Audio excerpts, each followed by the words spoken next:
And this week on The Communicators, a discussion of how terrorists use social media. Joining us for our discussion, Alberto Fernandez, who is Vice President of the Middle East Media Research Institute, former U.S. Ambassador as well, and from our New York office, Mark Wallace, who is CEO of the Counter-Extremism Project. Ambassador Wallace, what is CEP? The Counter-Extremism Project's an NGO, a group that focuses on trying to counter extremism really in three areas: countering the presence of the propagandists, those people that call to act, the recruiters online, and focusing on the economic and social networks that support terrorist groups, and try to use the power of economic pressure, social media, and the like to thwart extremist efforts in the new theaters of warfare, frankly. Traditionally, the theaters of modern warfare were sea, air, and land, but now you see a war playing out in the internet, in banks, and in businesses around the world that are providing material and support for terrorism. And we feel that we try to help in those areas where we can operate, which is social media and in the economic world. Well, Mark Wallace, in recent testimony before the House Committee on Oversight and Government Reform, you said that ISIS's presence on social media is a cancer. I think it is. It's interesting. Alberto and I both testified in that hearing, and I think the opinions were unanimous about the incredible presence of ISIS and the reach that they've had. I was talking to a former foreign minister of Italy, and I studied terrorism in college a long time ago. We were talking about the terrorist groups of the 70s and even the 80s, like the Red Army faction, Red Brigades, Action Directe in France. And we were talking about the recruiting efforts of the Red Brigades in Italy. And their recruitment efforts really focused on handing out pieces of paper, a flyer, and an occasional cafe with red stars on the top. Imagine if they had social media. What social media has done, and the likes of ISIS and others, they can take their recruitment, and rather than handing out a flyer in discrete geographic locations, they can reach into internet cafes or into computers, or to reach young people around the world and in neighborhoods close to where we're having this discussion today. That's a powerful difference, and I think that what's happened is that terrorists and the recruiters have done a good job of using this newfound technology. I think government and NGOs, and I think I'd love to hear Alberto's thoughts on this. I think we've been a little bit slow to catch up with them, and now, thankfully, I think you see the efforts of our group, others, even anonymous GhostSec, and governments now trying to confront this new theater of terrorist warfare. Well, Ambassador Fernandez, what are your thoughts about that? Terrorists have always used media, and the terrorist use of propaganda is actually not that new. They've always used whatever the tool that was available at the time they appropriated. You may remember in the old days when Al-Qaeda first started, Al-Qaeda tried to open an office in London to put out its media office in London. Later on, it latched on to the phenomenon of pan-Arab broadcast media. That was the thing in the 1990s. But there's terrorist media, and then there's the propaganda of the Islamic State. The ISIS brand, the ISIS way of doing media is revolutionary compared to that of other terrorist groups. A lot of the message is not new, it's repackaged, it's given a shiny gloss, but the way that they're doing it is something which actually other terrorist groups have not been able to do in that full way that the Islamic State does. Well, in your testimony, Alberto Fernandez, you said that in the highly charged, narrow space we are talking about, the good guys are heavily outnumbered. Yes.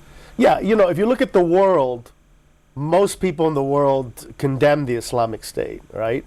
Most newspapers, there aren't any newspapers or television stations or a lot of public leaders that stand up in the world, Muslim or non-Muslim, and say, we like those guys. So if you look at the world, if you look at the production of media worldwide, if you look at Hollywood, if you look at Madison Avenue, there's no doubt that there's more of us than there are of them. But if you look at the narrow space where people are searching for this type of stuff, this subworld, this subculture, so in this niche, they radically outnumber everyone else who's sending a different message, a kind of counterterrorism message. What is the Middle East Media Research Institute? MEMRI is an organization which was founded almost 20 years ago and is the pioneer and the leader in presenting the reality of the Middle East to Western audiences in the voices and words of the people of the region. So we work and we focus on issues such as terrorism, such as radicalization, such as reform in the Arab and Muslim world. In Arabic, in Farsi, in Turkish, in Urdu, and presenting the tools, the key information for people of what exactly is being said in their own words. All too often what you see in the region, in the Middle East, is people will say one thing in Arabic and they'll say one thing in English to the visiting foreigner. So we try to basically present that reality as quickly and as accurately as possible. And a little bit more from your testimony at the House Oversight and Government Reform Committee. We need to recognize that just like extremists have flourished in the ungoverned corners of the world, Waziristan, Somalia, northern Mali, etc., they have also taken advantage of the mostly ungoverned space existing in social media. What is that ungoverned space? Well, there is, and it's a good thing, we all know it and we appreciate it, there is an inherent, you could say, libertarian default position when it comes to social media. Let 1,000 flowers bloom, right? Some of those flowers are poisonous. So this is what they take advantage of. They take advantage of rules of service, of technical means, technical space that companies, social media companies provide, and they use it to basically as a weapon against us and against, obviously, to radicalize people. Mark Wallace, two questions. Has ISIS and other terrorist groups been effective in their use of social media, in your view? And do the service providers have a responsibility, in your view? No, and building on what Alberto said, I think that you're seeing the collision between new technology. It's really not that new anymore. I've joked with Alberto in the past that some people think that there's a right to tweet in the Constitution, and I take out my pocket Constitution, and last time I checked, there's no reference to tweeting in the Constitution.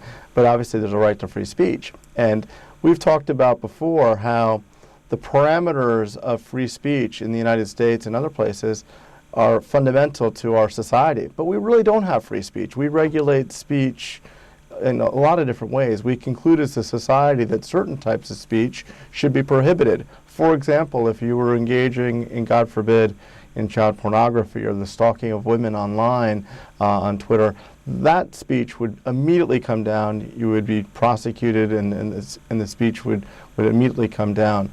I think that those who are blindly asserting that there's some sort of sacred right of engaging in certain social media, of engaging in texting or the like, are overlooking the fact that we have a right of speech, and we thoughtfully regulate that speech in a manner, in a variety of different ways. And I think we have to have that debate when it comes to terrorism.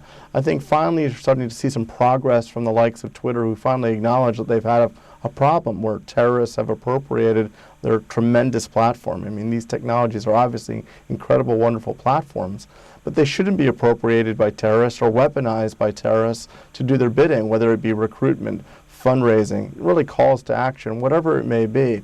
You asked whether or not they've been successful. I think that they have been successful. You've seen them reach in, and the reason why Alberto has described them as the most successful terrorist group in history that's used this technology is that their lifeblood, other than money and oil, which they've sold for money, has been foreign fighters. And the way they are reaching those foreign fighters is through a very systematic recruitment effort around the world, here in the United States, in Europe, in Russia, around the world, recruiting foreign fighters to their shores. I think that the problem is twofold. Alberto made a very valid point that we have to sort of craft messages and understand where they're coming from. I think the problem is twofold. We have to deny them the ability of that propaganda, meaning we have to take down as many of these accounts as we can. There was a game when I was young called Whack-A-Mole, where you would hit a puppet and it would pop up somewhere else. But when you take down a social media account used by a terrorist, when they come back, if they do come back, and hopefully you take them down again, they have fewer followers, meaning they're less effective.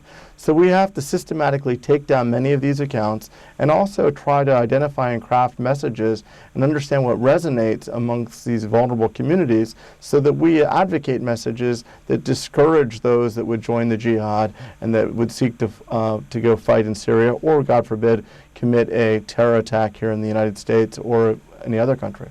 Alberto Fernandez, do you agree with Mark Wallace that there is a responsibility on the part of some of these service providers and that these sites should be taken down? Look, at the very least, there needs to be a conversation, and that conversation hasn't occurred yet.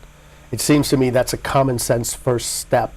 We in Memory in January of this year had an op-ed in Forbes magazine basically saying that that the social media space is being abused. Even the terms of service of these companies are being abused by terrorists, and at the very least there needs to be a discussion about it. So yes, I agree with that. Mark Wallace, back to your testimony. You say that the sad truth is that extremists have been more agile, aggressive, and insidious in their use of social media platforms than governments and the private sector have been in tracking them. Historically, that I believe that is absolutely true.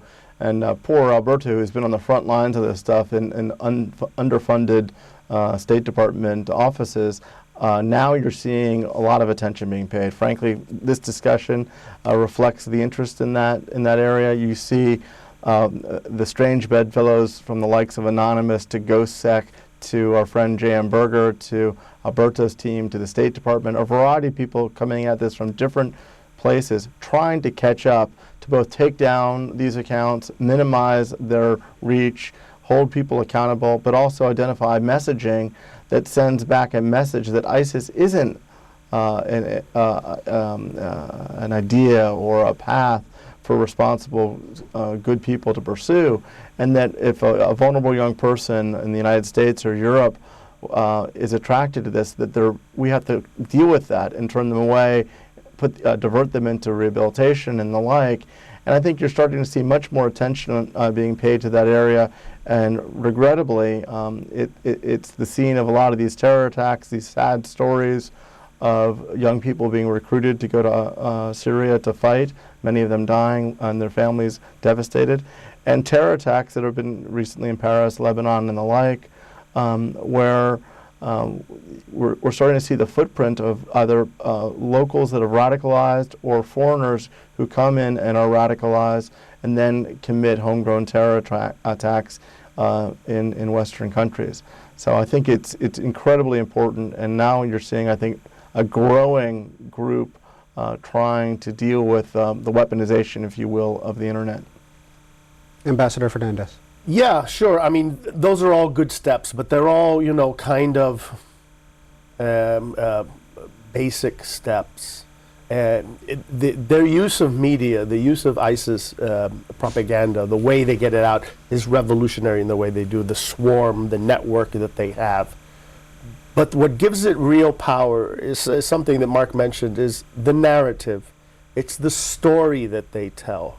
It's a powerful story about the end of the world, about empowerment, about a rigid lifestyle and code that gives structure to people that are aimless.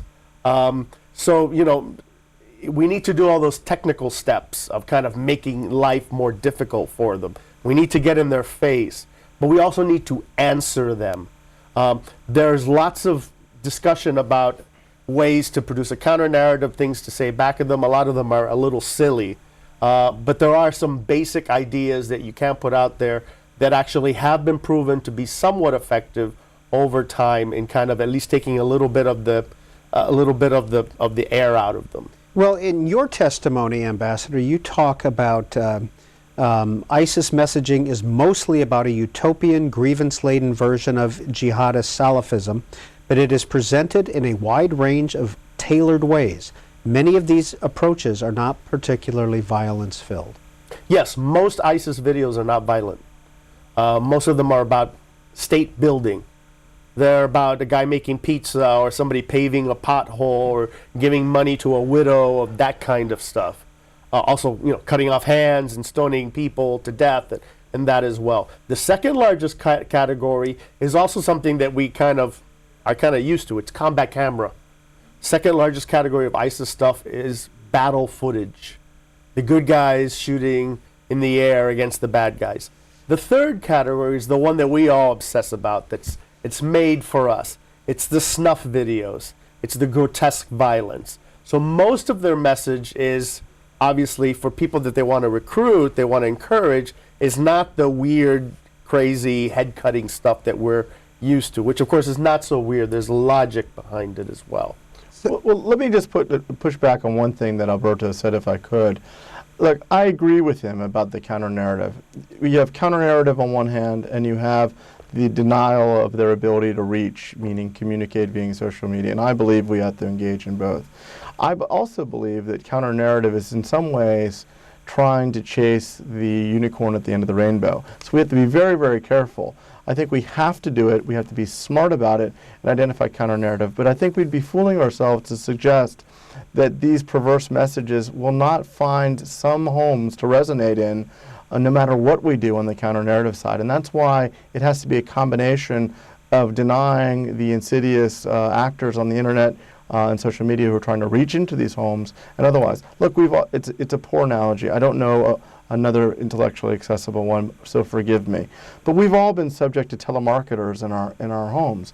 And we've probably received calls from some poor young stockbroker selling some penny stock, or somebody offering us the sale of a cruise, and we probably all on this group politely hang up. I always would wonder who would answer and want to buy stocks from that very young stockbroker, but obviously it works. And they try messages across the board to different people. In some ways, and not minimizing the horrors of what ISIS is about, that's what ISIS is doing. They are trying different messages, as Alberto described, and they will always find at least some small group of people that it will resonate in.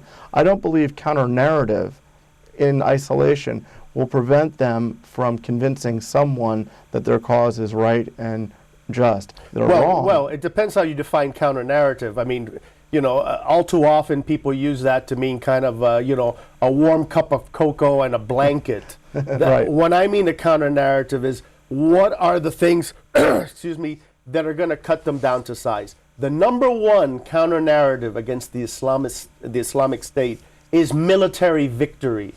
It's crushing them on the ground. It's them being shown as losers. A huge part of their narrative, when we talk about the things I mentioned, the state building, right, and the combat video, those are related intimately to the V word, to victory. Correct. If you can show them as losers, if you can show them losing territory, if you can show them retreating from cities, if you can show prisoners, if you can show elements of weakness, that is the most powerful narrative to be used against the Islamic State. We forget that, their own narrative is based on the real world.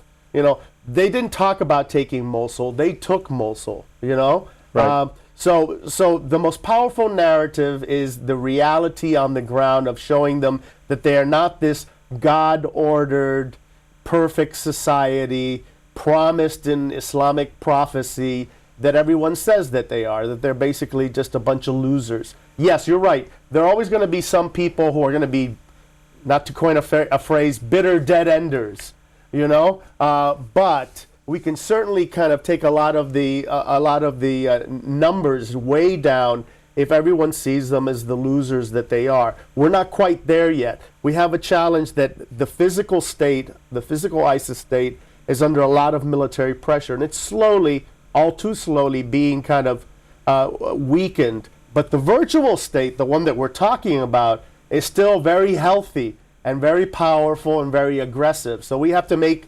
the reality of the physical state catch up to the shiny image that's presented in the propaganda.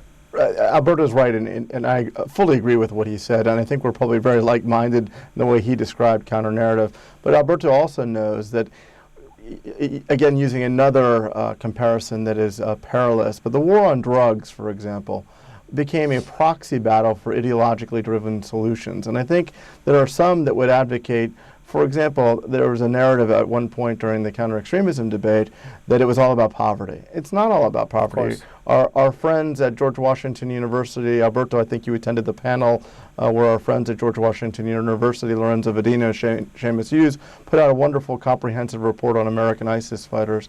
We also put out a variety of things on this subject. It is not the poor, vulnerable youth at all times. It's across the board. The age is different. They come from different backgrounds. But I think you find that because of ideological perspectives and the proxy battles of those ideological perspectives come into play, people want to superimpose their own ideological beliefs into the vast bucket that can be counter-narrative. I happen to agree with the way Alberto describes counter-narrative. I wish everyone would describe it as Alberto does. Well, yeah, it attracts a lot of weird kind of off-the-wall things. I think there was one person in foreign policy that wrote, or foreign affairs that wrote that, promoting same-sex marriage was a way to defeat ISIS. So there are a lot of exotic views of things. Well, let's start with you, Ambassador Fernandez. How does your group monitor terrorist organizations and social media? And then the same question to you, Mark Wallace. Well, memory, of course, we were the kind of pioneers in this. We were the leaders in this, and we still are. And we don't monitor terrorists. We monitor it all. We monitor political speech. We monitor developments in the political, social fields. We look for interesting things that people are not aware of in the West, a large part of which is obviously the discourse of terrorists and extremists, whether ISIS or Hamas or Hezbollah or just kind of a crazed cleric who says the earth is flat and, we need to cut the heads off of the Jews because, that's what we want to do. So we kind of siphon it all. We look at it all. We produce it rapidly and provide analysis of what's going on in, what are the political, intellectual trends in the region? What are the worrying things that are happening in the region? But how do you do it? How do you physically do it? We have physical people. We do it old school. These are people that are on 24/7. They're across the world. We have people in Washington. We have people in the Middle East who know the language, who know it deeply, who are native speakers of the language, who are looking. They're looking online. They're looking on Twitter. They're looking on television. They're looking at terrorist videos. And, there are people who are unfortunately, steeped in this stuff. You see it, so you can put it in context. So we provide that context for people at Memory through our various sites online. Ambassador Wallace? Memory, by the way, does a great job, and they've been a resource for all of us. Our focus has really been exclusively, we certainly monitor news around the world and try to understand narratives, and Memory is a great help in that. But our focus operationally has been very much on the online phenomenon. So we have a team of people also in offices here in the States and in Europe, Brussels, London, Berlin, and in the Middle East, where we try to monitor social media to map the networks of these propagandists, recruiters, and those that are calling to act. Alberto used a very, I think, right word. He described these as networks. In fact, the community of these propagandists, even though the numbers range, you see something like 90,000 tweets a day. We've heard 30 to 40,000 accounts in existence. It's obviously always changing. But the networks of those accounts and sort of the architecture of those accounts is not nearly as vast. And what we try to do is monitor them, understand where they are, report on them, and identify who are the people behind this. And that's why I think, so our focus has been very targeted on the social media aspect of this, where we think much of the terrain is being played out, much of the recruitment is being played out. One of the things that we've seen in terms of recruitment of foreign fighters, that Twitter really became the gateway for people to be exposed to jihadi recruitment on behalf of ISIS. Typically, they would go to some other social media platform, for example, Ask FM, where they can have a one-on-one conversation, ask questions, if you will, about what it would like to join ISIS, and then proceed then to a secure messaging app where they can have a secure conversation discussing their own potential recruitment, travel to Syria, and then, frankly, plane tickets and a border crossing probably in Turkey. Well, this goes again to the point of the service providers. If you call it secure, but somebody within that company knows what that conversation is happening and knows what's in the conversation. Is that correct? Well, it depends, is the answer. I hate to give such a mealy-mouthed answer, but the reality is that I think they should know, or they should allow others to know. I think the phenomenon of social media being weaponized is the first phenomenon, and then the other area that is troublesome is the secure messaging, either phones or apps or the like that are out there, that where people feel that they have a right to have secure discussions. Now, I think it's very, very important with due process, with appropriate warrants, that law enforcement and others have access to those different types of platforms. And there's been a robust advocacy from the likes of the head of GCHQ to, I think we've heard General Clapper here and other Intel heads suggesting that secure messaging apps and the secure messaging devices are potentially a real bane of the security services and their inability to track these potential terrorists or those that are being recruited. And you've seen some frankly insipid and unserious comments by the executives of some of these where they say, oh, privacy and secure communication is paramount over safety and security. I think that's unserious. And I think any of the executives that run those companies need to take a real hard look at what they're providing. They might be providing a great service to people, but there has to be a manner where we can thoughtfully and with appropriate due process ensure that they are not being misused to plan terrorist attacks or to promote the travel of foreign fighters either to or from Syria. Alberto Fernandez, this kind of brings up the issue of encryption, which some of the tech companies are against, having that back door. Yeah, I mean, we all realize what a boon and how useful social media is, and all these apps and everything. But we do have a problem. There's an app and a site, Telegram, for which Memory did a very long report on, which is a German-Russian service, which is a very recent thing. And as things got more difficult for ISIS relatively speaking, in Twitter, they moved to Telegram. And there was a time when, this is something in Germany, right? The #1 language on Telegram was Arabic. Because it was so and it wasn't, love letters in Arabic. It was terrorists using it to get their material out. All right. I think that Alberto misspoke slightly. It wasn't that Telegram replaced Twitter. Twitter was the place where people were exposed to it. Telegram was a secure messaging app. And in fact, one of the executives I was referring to, Pavel Durov, who runs Telegram, was that executive that referred to secure communications over safety and security, and we have to shut that down and not allow communications that are secure at all costs. I think that's a bit unserious. But it's a chain. You should think of Twitter as the funnel where people are initially exposed in mass. People then can go to secure messaging apps and arrange a variety of different things. So it's a chain of communications of different platforms. Telegram was a key secure messaging app in Germany, and we're hoping, and we've seen some statements out of Telegram, that hopefully they'll do a little bit better, but I think they can do much better. Okay, Mark Wallace and then Alberto Fernandez, what would you like to see the U.S. government and other foreign governments do to mitigate some of this use of social media?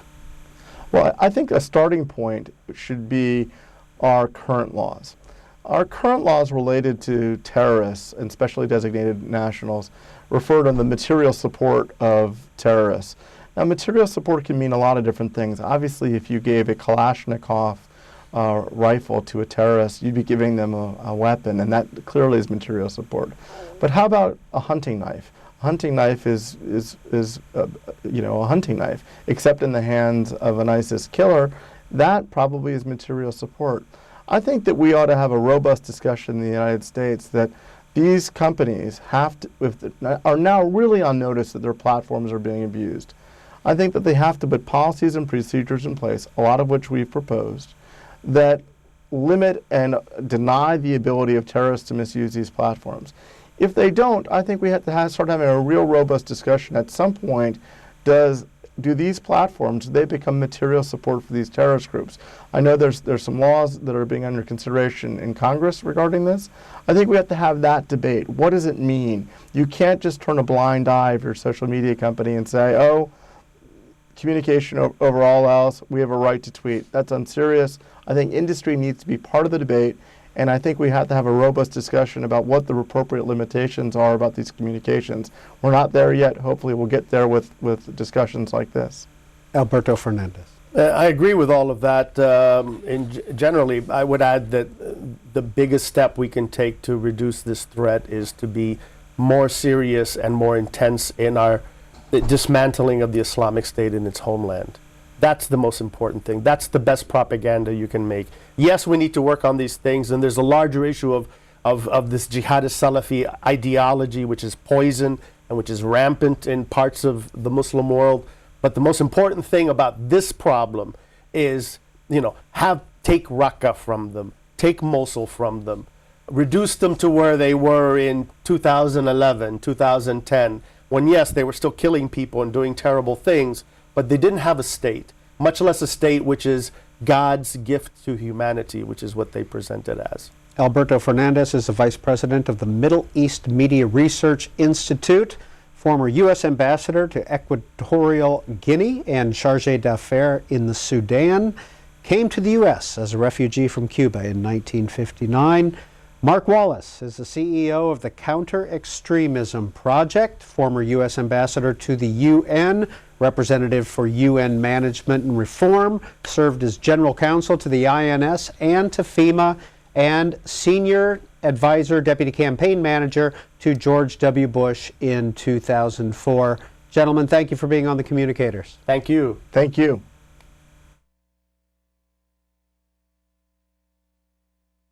I'm the leading state sponsor of terrorism.